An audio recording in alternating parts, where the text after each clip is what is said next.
What's going on, everybody? It's going to be week 3, no breakdown with Mike and Rico. Let's go ahead and just jump into it. Noles 31, Boston College Eagles 29. A very troubling, concerning, and difficult game to watch. Started off bad, went down 7-0, ended up going down 10-3. Got the momentum back, even got up 17-10 at half. Thought everything was good. Third quarter started. We got up again by 2 more scores, so it was 31-10 with the ball, near the 50-yard line. And we're thinking it's going to be a cruise. We're thinking that it's going to be kind of a get the 3s in, get the 2s in, and relax. And then, all hell broke loose. So there's a lot to unpack here. Just a quick down and dirty is 31-29 win over Boston College. Mike, where do we start with this? First of all, they got the win. That's the overall point is going to be the Noles are 3-0 going into Clemson. We don't know Jaheim Bell's status right now. He came off. He looked like he was limping pretty good. That's obviously a big loss. Jordan went down in the second quarter, kind of being a goofball with a weird arm angle when he fell on a play that he should have ran out of bounds. It was not good common sense football. He should be fine. Other than that, hopefully we get back Dent and we get back the linemen that were out today. We get the win. We're 3-0. That's the overall positive. This is a game the Noles lose probably 2 years ago, and we won it today. Mike, where do we start to unpack this mess of a football game? Yeah, it was. I mean, the thing I say is it's very everything they did in this game. There was explosive plays for FSU, but there was also a lot of self-inflicted stuff that they put on themselves. Whether it's the third down long conversions where you're blitzing when you have the best front four in college football or one of the best, and you're giving the quarterback a pass that is not like a strong passer, so you're giving him an easier outlet to go one-on-one with somebody instead of making him work for it and possibly getting some turnovers. So I think it's self-inflicted stuff is what I looked at as far as this game. I'm not going to take anything away from BC. They played hard, but FSU does what they're supposed to do. They win this game like 45-17, but the self-inflicted stuff I think really is a thing they have to work on, and we're seeing issues with a lot of teams around the country of showing those glaring issues where FSU has to learn how to finish. FSU has to learn how to not self-inflict themselves because they got a really damn good team, but the other team's playing football too. So if you make mistakes, they're going to jump on it. And today, BC did, but like I said, they got the win. That's the most important thing. But I think it just kind of shows you the weaknesses or issues they have that they still need to fix.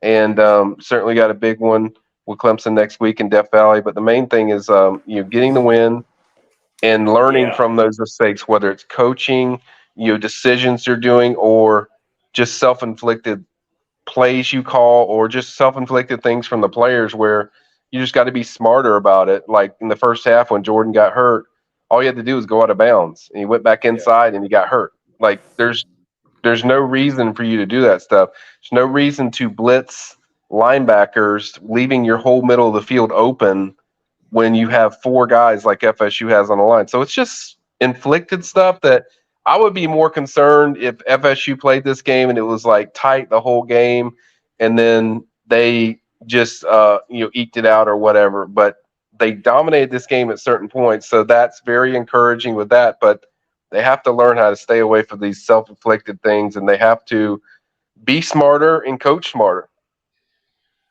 Yeah, so there's a lot. I'm just glancing at these stats here before we really break into, I guess, the particulars. We'll just run down what happened. We were outplayed in a lot of different facets. We scored 4 touchdowns in a row. The game was 10-3. We scored 4 touchdowns in a row to get up to 31-10. It really looked good. And then we proceeded to absolutely melt down. We gave up the final 3 touchdowns. Third down efficiency, we were 2 of 10. They were 8 of 19. We'll get into third down defense. I just got to be honest with what I saw on that, and we'll be brutally honest with it. That was absolutely freaking garbage defense at third down. And if it's going to stay like that, we're going to lose 3 games this year. It's completely unacceptable and ridiculous. Should never happen those long distances. So they were 8 of 19. Fourth down, we were 1 for 1, got a conversion. They were 4 or 5. That's crazy. I mean, 80% on fourth down. I mean, bow your ass up and get off the goddamn field. Okay, excuse my French. Total yards 457 to 340. Outgained by 117 yards. Castellanos, we recruited him as an athlete because he wasn't good enough to throw, right? He throws for 3 bills on us and a score, threw for 305. So they passed more yards than we did. They had a higher yard per pass than we did.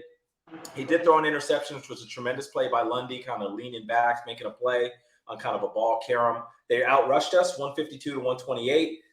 Penalties.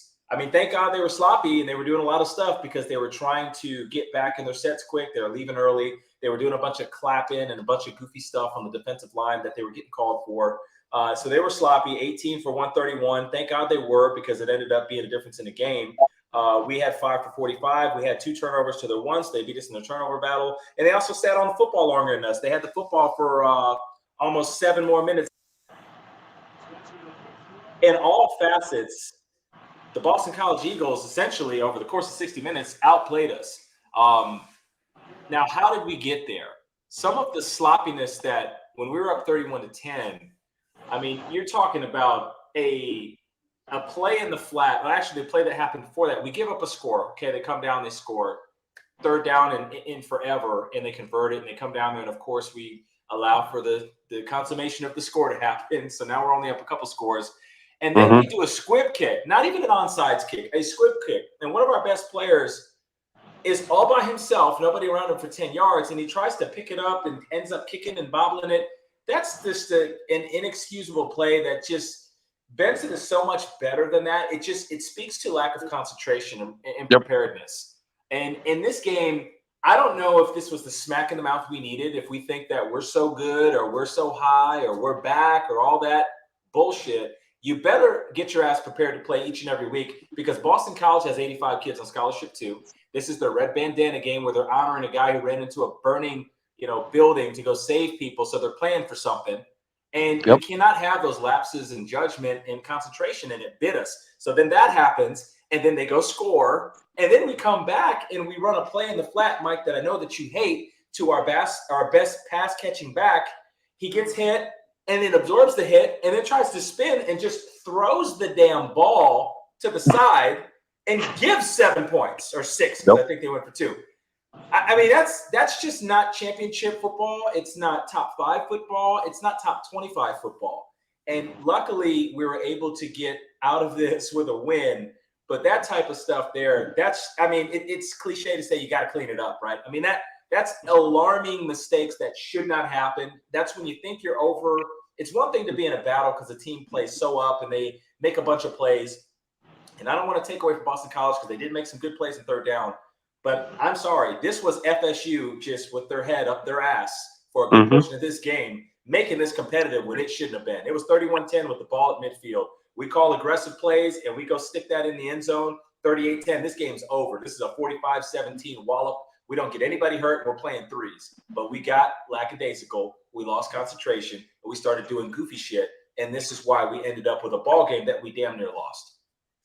Yep, self-inflicted. I mean, everything you're saying is what I've said at the start of this is self-inflicted errors, whether it's the Toa Philly play, but both I didn't like the play call, and then 2, the execution on the play where there's no reason you should be throwing the ball up. I mean, if he's got you, go down. Like, the play's not there, and then just there was so many self-inflicted plays where you're just doing stuff that are killing you. As far as in the game, whether it's defense or offense, and there was a lot of self-inflicted things that, we say clean up, but I think a lot of it's just lack of focus of just knowing the principle and the situation of the game, and just and 2, and I told you this before the game, this is their first road game, so they haven't played a true road game, so the only way you get to experience the road games, you got to go through it, and they had to go through some tough sledding, some tough mental mistakes, and tough and self-inflicted errors. But the main thing is you definitely, if you win the game, you deal with that. But I mean, if you lose, it's a much different feeling. So they have to obviously.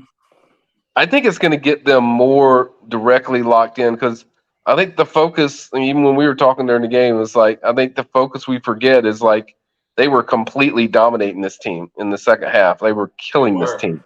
They And were. so we can't lose focus of what they were doing in the game when they started taking over. So they have to play this way. And it just shows you they put on their shorts just like you put on your shorts. They got good players too. I mean, I know they're not a good team, and they're not. They're still not. That's why they had like 20 freaking penalties. But at the same time, if you make mistakes, teams are going to take advantage of it. And so you have to do what you do, stay on course, and get away from these self-inflicted things. And I think it'll make them more focused as a team going forward. But yeah, there's a lot to clean up, but at the same time, it's not like major stuff. It's just stuff that you have to do the basics, because if you don't, people are going to take advantage of you, and they went through that today. So while it looks like all bad, there's a lot of good that you took from it, especially getting that 31-10 lead. They really flexed their muscles, but they have to stay on it. If they get a stop there and then a touchdown, we're probably not talking the way we're talking right now. Sure, we're bitching and complaining about some of the coverages or the way they're rushing the passer, but we're not really getting into the helter-skelter, hell and fire, brimstone and stuff. But I think the main thing is you just have to keep your foot on the gas, keep doing what you're doing, run your system, run the plays that you have better players than they do. So if you run good plays and regular stuff, most of the time you're going to score and you're going to make impact plays. They have to stay with that and understand what their personnel is, and that goes with offense and defense. You have a front four like FSU has. You don't need to blitz people. You don't need to give the other team an advantage that you don't need to give. So just stuff I think as a team they learned, as a players they've learned, and as a coaching staff, I think they probably learned a lot. So I think it's going to be a really good learning experience, because you don't learn. Nobody cares about what you learn when you lose. You care about what you do when you win. I mean, the object of the Very game is the true. win, and they got the W. Now they have to learn from it, and I think it's going to get them more focused to what they're doing. And certainly, it shows you like the margin of error if you go out there and you do stupid, silly stuff that impacts the game. It's like these teams can make play. These guys are college football players. They can play. So if Yeah. you don't do the right thing, you're going to get exposed. Yeah, there's some interesting things. I mean, just focusing on the offense, because we'll talk about the defense, and in particular the third down defense. And I say defense hesitantly. On offense, Jordan, it was some good, some bad. He made some throws. I didn't feel like he was super off today. I mean, some guys ran some wrong routes, which is continually a problem. But Mm-hmm. 15 to 24, 212, 2 touchdowns. He didn't have any crucial mistakes. I didn't like the judgment, kind of try to cut back across the vein at the end of the first half. But, I Right. mean, Jordan's going to do that. He's a playmaker. He tries to make plays and keep stuff alive. Running the ball, and I know you mentioned his name all through spring drills and all through fall camp. I don't want to say Rodney Hill is our best running back, because I think he brings different attributes, but he is certainly our most sudden, hit the hole right now running back. And he went 5 of 42, 8.4 a carry. And then we took him out, and then we put Benson back in. And Benson is very Le'Veon Bellish, where he likes to delay and stop and wait for holes. And there's some games where some fronts are just loading the box. Mm-hmm. They're bringing extra with the front seven, and the fronts are just playing really well. You don't have time to Le'Veon Bell your way through. You got to see it, go. 4 yards, 3 yards, 5 yards. And then if you bust a tackle, you can bounce one outside. It's got to be sudden, and then you get it that way. I felt like our rushing attack, we kept trying to pound it with Trey Benson and make Trey. It just wasn't a Trey Benson game. He was 12 of 38, 3.2 a carry. He did get a touchdown run, but I thought Rodney Hill probably should have had some more carries. I think we would have been able to extend some drives, probably get another score or two. And then in the passing game, we talked earlier about Johnny Wilson getting it going. Johnny Wilson didn't have any bad drops. He had one misassignment where he looked like he ran the wrong route. And I'm just going to err on the side of caution that he made the mistake and not Jordan, because I trust that Jordan has a firm control of the offense, and Johnny's still trying to pick up the little innuendos of it. Overall, good. 105. He averaged 26 a catch. He was dominant down the field. It was really frustrating to see us continue to go to the lateral stuff, the east-west passing game, when they could not stop our vertical passing game. We went away from it. And on the same topic of the vertical passing game, we have to figure out ways to get Keon Coleman the ball outside of a jump ball, because I know he's extremely confident in the jump ball. But what was the conditions today, Mike? We had gusts up to 40 miles an hour. It was Yep. steady 15 to 30-mile-an-hour wind. Not a good day for a jump ball. Some of those balls were carrying off a little ways. They weren't tracking properly. And Keon was not able to really get a read on it. And so he had no catches today. That guy's too talented to not have catches. We've got to get more creative, get the ball in his hands. Yep. I didn't like that. Jaheim Bell, obviously, left early with the ankle injury. Hopefully, he's good to go next week. He was 5 for 76 in a score. So the passing game was Masomeno. The rushing game really left a lot to be desired, because I thought we needed to get more of Rodney Hill. And I kept telling you all throughout the game, as it got tight, I know we're trying to conserve. We don't want to show the whole playbook. We want to try to conserve for next week. It's a huge one next week. It's everything next week. And beat Clemson in like 7 years. I mean, this is the big one. We've got to go do it, right? So Yep. I know you don't want to show stuff, but I kept telling you, we're going to have to tear the plastic off of Jordan and go, because he's so special when we put the ball in his hands. And even with these last drives, we were running a zone read, but it was a give. I want to roll Jordan out and let him make plays to win a ball game, and we didn't do that enough for me today. He was 438 running the ball, almost 10 a pop, and I would have liked to see a little more of that as that game got tight. Yeah, I mean, better mixture of what they're doing. I mean, I agree with you. I mean, you could run some stuff in motion where you run with Keon, you get him in the space, bam, get in the slot, go a little slant, bam, get 6-7 yards, or maybe he breaks it and he's gone. But you have to find a way to get your playmakers the ball, and you have to do runs that benefit who the runner is. You got to know who the runner is. Like, you got to know, plays that you feel like, hey, there's going to be a gap. When there's a gap, like Trey's very assertive in what he wants to do, where he's going. But like with Rodney, it doesn't matter. Like Rodney's going to, explode. So you have to know the personnel that you have in there and the plays you're running. I think they can mix it up a little better in the schemes they're running as far as the run schemes. But like that's stuff that's very easy to fix, very small.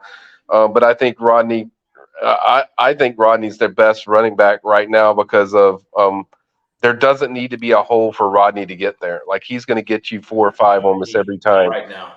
And he knows where he's going. It's explosion. It's not tip tapping. It's not waiting. And you mentioned Le'Veon Bell with Trey. I mean, the only problem with that, Trey, is like, one, you're 215 pounds and you don't have the quickness that Le'Veon had in his prime. So you can't do all that maneuver and patient running and all that stuff, because Trey's at his best when Trey sees the hole and bam, he hits it. He's got the speed to. It's hard. He's hard to catch with that speed. So you have to run plays that you feel like it's going to open up and show that. And he's really good at breaking tackles. They didn't run a lot of stuff that really is going to benefit him to breaking tackles. So they have to figure out ways of certain sets that are going to be better for him, and then certain sets that are better for Toafili, and certain sets that are better for Keziah. Just get a better feel for the run plays that you're running, and I was critical of this last week, and critical of this in the LSU game. Jordan, when there's the play there where the read's there and they're crashing, you have to keep the ball. Like, you have to get the yardage. I'm not asking you to go out there and do what he did where he got hurt. Just take the run, take the 8, 9, 15, 12, whatever's there, and take what's there. But you're going to have to take those runs, Jordan. Like, you have to take them.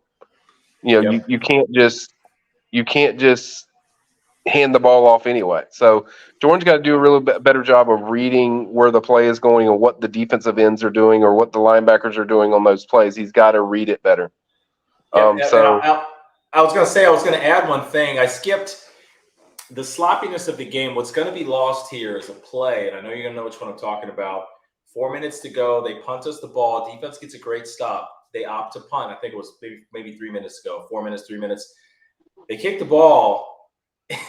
Keon actually fumbles it out of bounds. I mean, it's just, when you're watching it, it was just kind of mind blowing. It's like Keon's one of the more sure-handed guys in college.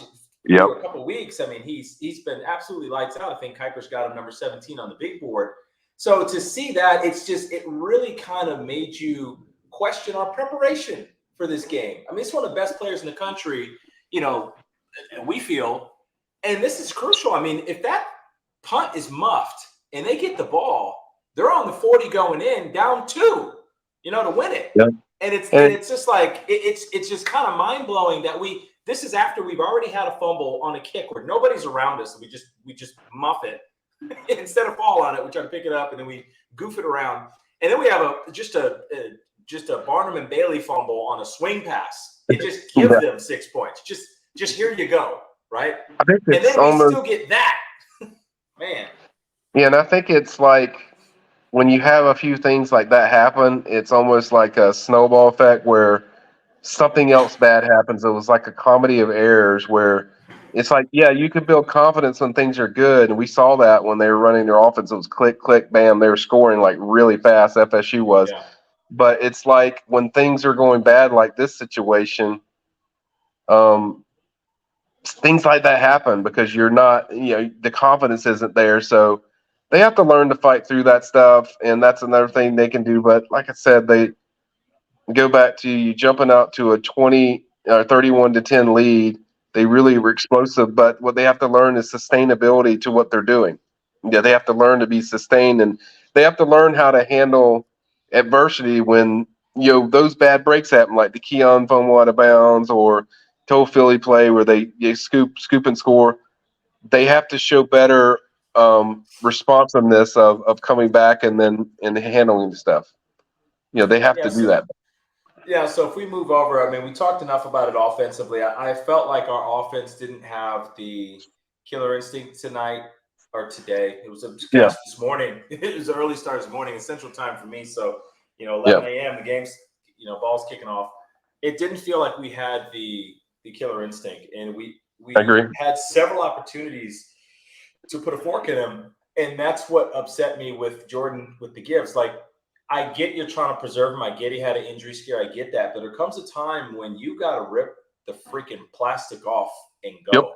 And that time came in the fourth quarter, and I felt like we still kept the plastic on. It was a little disappointing. And if we start delving into the defensive side of things, the first quarter I thought it's almost like we just hit the snooze button on our alarm clock and we didn't show up. I mean, they were taking it to us. They were finishing. Football's all about impacts. We were losing the impacts. They were going 2-3 yards beyond impact every time.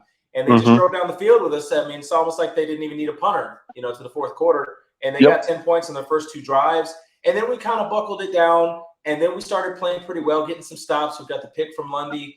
Overall, we had 12 sacks or tackles for loss. They only had one. They had one TFL. So the line played decent, but when we start talking about our third down and the tendencies, you just do not ever feel comfortable getting off the field on third down with this ball club because we are always doing funky stuff on third and long. You have Verse, you have Fiske, you have Lovett, you have Peyton, you have Farmer, you have Briggs, you have a lot of guys in the front four that their ass should be able to get pressure. They should not be able to block the front four. We don't need to bring people from left, right, and from up over the woods, grandmother's house. We don't need to do that on third down. Play your base, ends, tackles, get to the freaking quarterback. Let's sit in coverage. They got a little squirrel back there for a quarterback who's running around crazy. Okay, he's going to panic, probably throw a pick, and then spy him. And we would not spy the quarterback. We wouldn't spy him. Every time it's 3rd and 10, 3rd and 8, 3rd and 13, 3rd and 26, 3rd and Georgia Street, 3rd and Tennessee, 3rd and 995, and the quarterback's running around unspied, either making a strike for a 3rd and 20 first down or running up the middle of the field unaccounted for. That's bullshit. It shouldn't happen. It should not happen. We made this guy look like an all-ACC quarterback today because I thought the defensive schematics were just porous. They were bad. Schematically, they were not good. And it's not okay, and it shouldn't happen game 3 because what happens and why it's a big deal, and I told you this before the show, why it's a big deal. Okay, you got the win. Great, right? But we had to stretch to get the win now. We got to play guys into the 3rd and 4th quarter. Our tight ends getting banged up. Quarterbacks getting banged up. Guys are getting nicks and knacks because we're having to play into the 4th quarter because we're doing goofy stuff on defense, allowing drives to continue, giving up points that we shouldn't have to give up, and it's just a snowball effect. If you have a chance to put your foot on somebody's neck and you're a championship caliber team, whether it's on the road, whether it's on the North Pole, whether it's on the beach or at home, you put your foot on their neck and you sever it and you get done with it. And we didn't do that today. And third down was absolutely miserable. That is some of the worst third down defense that I've seen in a very, very long time. Yeah, and it goes back to play within yourself or what you have. You have better players than they do. You just put them in positions to make plays. Like you rush your four. Like I said before, they made the reason he threw for 310 yards is because they made the job easier for him. You didn't make him read the coverage. You didn't make him scramble. If he wants to scramble, fine. Kalen DeLoach is going to chase him down. Like you don't have to do that stuff. Like so they made the job for Castanelis a lot easier because they did this stuff. I'm like, that's why what happened led to these third down blunders because you're blitzing so many guys, and so these guys aren't able to cover people that long when they're single covered. I mean, they just got to beat their man, but you just got to be smarter the way you don't have to blitz. Like I understand Adam Fuller is aggressive, but there's times to be aggressive, and you got to know your personnel, what you have on the field. So they have to adjust that, and certainly they're going to see a lot of stuff in film that they see that hey, this doesn't work. This isn't going to help us. This doesn't benefit us. And we got to and you got to trust your personnel. You have four guys that are legit, ridiculously good. Peyton's ridiculously good. Burst is ridiculous good. Everyone on that defensive front is ridiculous. Trust them, and then let your back end do their job. And you just got to be more patient and like you don't want to be ultra aggressive when you don't need to be. Like, yeah, 2 years ago, FSU probably has to do that because you have to generate pass rush because you don't have the pass rushers to maybe do that consistently, but you don't have to do that now.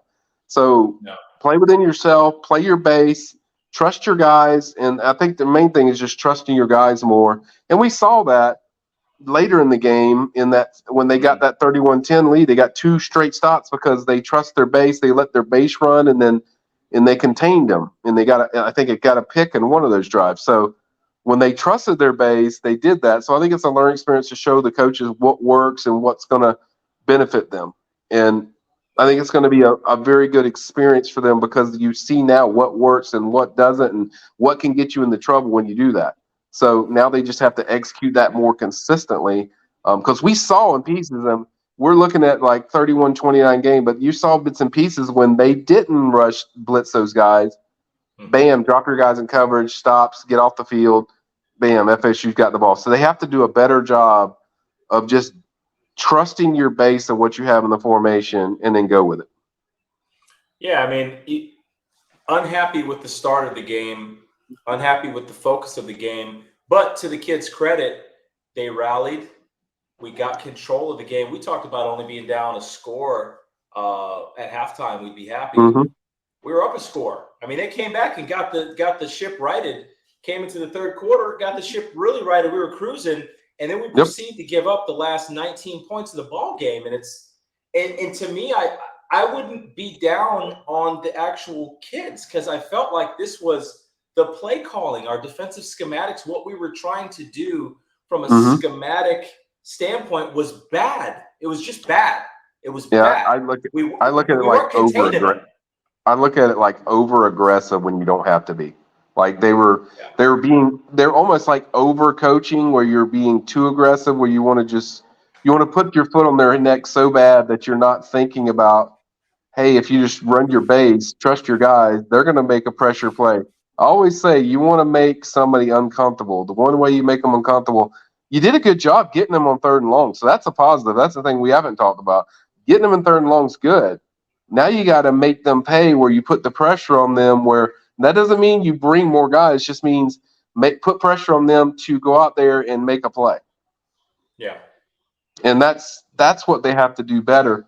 I love what they're doing in getting them in third and long, and that's encouraging. That's something we haven't talked about. That is encouraging to get them in third and long. Now you got to be smarter what you do in the third and longs because that's really my only issue with what I saw a lot of schematically of defense is what they're doing on third and longs. The rest of the defense, the first two downs are good.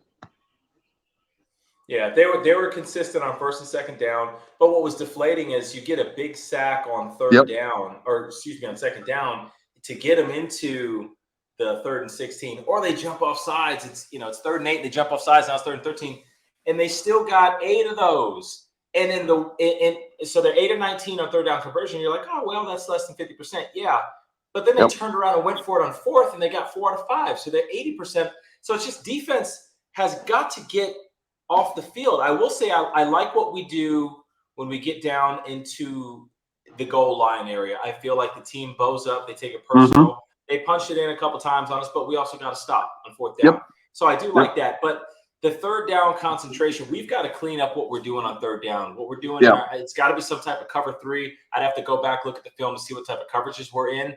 But we should not have to bring crazy pressure with our front 4.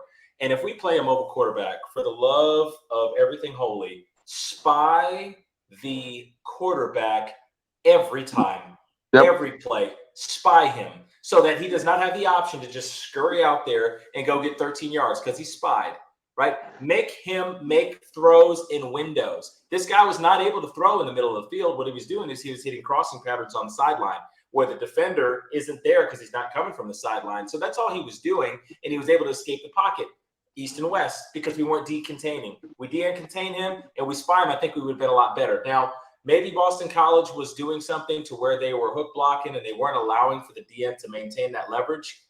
I have to go back to the film and look at it. All I know is the result is 5 or 6 times on third and long, they got it. And it's just backbreaking because we had them right to the moment where we could just put the game away. And it's these plays were just backbreaking. And that's not the most talented team we're going to play. That's not the best or most mobile quarterback that we're going to play with. There's going to be others.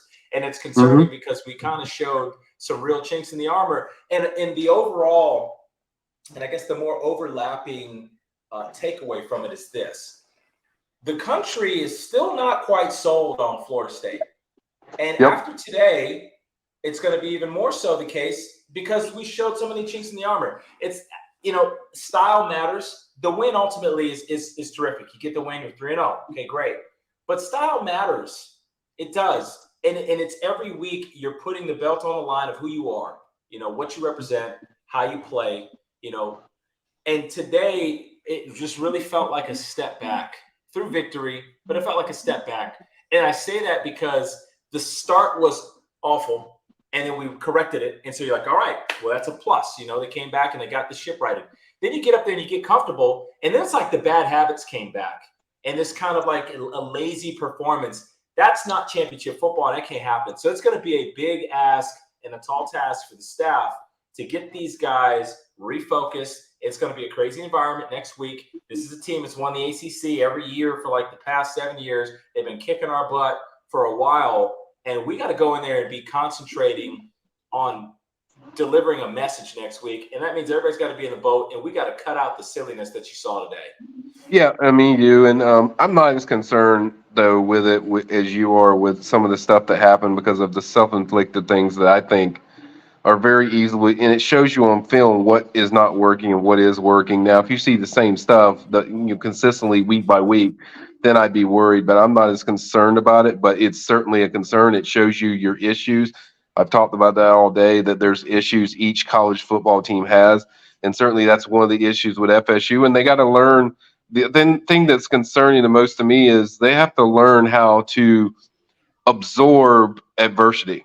When something bad happens, you have to be able to respond and not let that carry over to the next drive where it's like you just got to get back on drive, and say, hey, if it ain't working, let's adjust this stuff. Let's do something different. So, on defense, Fuller's going to have to do that. And on offense, you just have to have your focus better and make sure you're doing the right things, getting more guys involved. But these guys are very sharp. They understand, this is a very crappy game. This is a very sloppy game. And this is one that they've got a lot to fix, a lot of stuff that they need to clean up as a team, the way they run this offense and two, how they run the defense. But I'm not overly concerned with the mistakes I saw. It's just stuff that is self-inflicted. It would be more concerning if that team was just getting explosive plays and they weren't getting a result for what you're doing. A lot of these big plays are results of self-inflicted stupid stuff. Like whether it's pass rush on third down or it's just guy being out of position. Because like I said, when you blitz and you don't leave anybody in the middle, that quarterback sees that there's nobody in the middle. So once he gets past that line, he knows he's going to run for like 12 yards. So if Yeah. there's nobody in the middle, he knows he has the freedom that his guy just has to win the spot on a hard slant, like because there's no middle guy to worry about to study. So you have to just stay with your base on defense, and then offensively, you just have to stay in a groove of what you're doing. That got you that 31-10 lead. And I think they got away from that, and so they have to. Yeah. Main thing is they got to be more consistent with the pattern of what they're doing on offense. We kind of saw that in the fall with practice, where sometimes there's flashes where the offense is cooking, and then there's other times it lulls a little bit. So they have to learn how to find a way to keep these guys consistently clicking, and that's the goal. And then main thing is every week to find stuff that is your weakness, and they found that out today. They know what they did wrong. They know what the weaknesses are, and they got to fix. And the main thing is you won the game. So there's ways to get around this, but there's issues, but at the same time, it's right there for you. You just got to fix it. Yeah, there's a lot they got to clean up. And again, I mean, we Yep. talked a lot about the defense. Third down defense, I'll say it again, it was horrific. It was awful. It's some of the worst I've seen. It can't happen. Guys got to get Yep. home. If you bring pressure, you got to get home. DB's Mm-hmm. got to be able to cover. And I felt like we were put in a lot of bad positions by the play calls. It was not Adam Fuller's best called game. Yep. That's probably putting it mildly. And some guys didn't bail him out because I know Noles on several occasions, well, I can think two just off the top of my head, took really bad angles in open field Mm-hmm. tackle. I mean, that's a principle of DB play. And we've got a chance to get a sack. We've got a chance to stop a guy before he gets to the marker. And we're, Right. we're eating worms, and it can't happen. You just got to be able to get your angle inside hip, run flush through it, run your feet. And we're not doing that. But defensively, we've covered that. Offensively, I mean, can't let them off the hook. 2 of 10. Third down conversions. That ain't going to get it done, guys. I mean, 2 of 10, that's got to get a lot better. I understand there's windy conditions. We should be able to run the ball on freaking Boston College. We should be able to run the ball. We weren't able to do it today. Only 3.8 to carry. We're sub 4. 4 is the benchmark. 5 is where you want to be or better. And that's where I thought we would be, 5 or better. And we weren't able to do that. I know we had a couple guys out on the line. Still no excuse to run the ball that poorly. No. And 2 of 10 on third down conversions, man. That's just got to get better. I mean, we're just better than that. And it's like you said, it's like a snowball effect. You make some mistakes on defense. Third down defense was obviously bad. And then it's like the offense comes out there and we didn't pick the defense up. The only thing, and I've been as critical about special teams as can be. Special teams with the muff kick, no explosive returns, that wasn't good. The kicking game, A+. Kicking game was good. Fitzgerald makes his only kick that he had. And if I look at the box score, our punter, Mr. Mastrano, was 4 punts, 178, 45 yards of punt in wind, in bad conditions. That's excellent. So the kicking game is solid. These guys are kicking the ball well, which is great to see. But we just got to clean up the return game and the offense. 2 of 10 on third down. It's not going to cut it. So that's what happened today, 31-29. I think we've covered it all. What are you looking for? Obviously, next week's a big one, Mike. What is the most paramount thing that's got to get fixed to be successful? Attention to detail. Attention to detail, what you're doing. Attention to detail coaching. The calls you're making for the positions you put in, and whether it's third and long on defense or on offense, you got to know what guy is going to give you the biggest playmaking. But the players have to be focused, like, just attention to detail. I want to see attention to detail, look more smoother from a whole period of the game. We've seen this several times. We saw this in the Southern Miss game. We saw this in the LSU game, where when they're on, man, they're as scary as any team in the country. But they've also have lulls where they do stuff. And the thing I want to see next week, good starts. The first quarters for every one of their games they played have been crappy. So need to get off to sudden good starts, and then just relax and play within yourself and just attention to detail. And I think if they do that, I feel pretty good. They're gonna win next week. But the attention detail needs to be better. The other stuff that we all cover, we covered in this thing is stuff that I do feel for the most part will be cleaned up. But the attention to detail is what needs to be changed and improved. But overall, they're 3-0. Got the job done, no matter how ugly it looked. But the attention detail just needs to be better. Yep, and I mean, I'll end it with the same kind of sentiment that there's a big opportunity next week, and um, people use the term or the phrase "looking ahead," and it is cliche, but it is also real. I think Florida State came into this game knowing that they were the better football team and expecting to win. But it's like you always say. I mean, you don't just win the game by coming out there with a spear on your head. You got to go out there and play it, and you Yep. got to go out there and execute. And Boston College played hard. It's the red bandana game. You know, Yep. when you get to the level that Florida State is at in the polls, they may drop. I personally would drop them a couple spots this week. Yeah. But Yeah. when you get to that level, and probably even before for Florida State, based on the history, you're everybody's Super Bowl. Everybody You is are. going to a season and make their hay off beating you. So you have to wear that with pride, and you can't come out there and take it for granted. And you've got to come out there and be focused. So back to your point about the starts, we talked about let's get up 10-3, let's get up 14-3, and where a big play could kind of break the game open. And instead, we found ourselves on the opposite side, so we're going uphill. They just got to clean everything up defensively. We've got to figure out what we're doing wrong on third down and get that fixed, because that'll be a backbreaker next week. And then offensively, got to play a lot cleaner. Can't bat 20%. Can't bat 200 on third down. We need to be up there around 400 or 500. We need to be 4 or 5 or 10 down instead. So we'll look for that. Hopefully, we get some good news on Jaheim. Dynamic, one of the best tight ends in the country, in my opinion, and he will be a big weapon in Death Valley next week. So just got to clean it up on both ends and got to be razor focused. This is a very good Clemson team with a ton of athletes. They've been dominating this conference for a long time. It's an opportunity to come back and take the reins. Yeah, and if you look for a good sign, when they play big teams, these guys have been laser locked in. So maybe the focus wasn't quite as sharp for a whole game for this game, but overall, when they've been in these situations, this team has shown the focus you look for. Well, we're going to see next week. Noles 31, Boston College 29. We avoided a headline that would have been that would have ruined the weekend for sure and made you probably throw up. But the Noles avoided it. They get out of BC. I made a comment that plane can't leave the Massachusetts area fast enough with the Noles on it.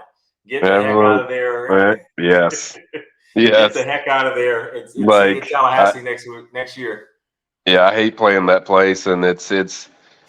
I mean, I think they learned a valuable lesson from this game of what happens when you let adversity take over and control the game. So, got the win. Now, what do you do to learn from it? I mean, I think that's the next step. Well, we're going to see. Noles are going to be. It's another early start next week. It's going to be a noon kickoff in Death Valley. Definitely need to get off to a good start, and we'll probably do a preview breakdown on that one because that's a big one. ACC is going to definitely be the balance there. So, hey, 31-29, Noles get the victory. It was very, very ugly, but we'll take it 3-0. See you next week. Michael Rico signing off. Got it.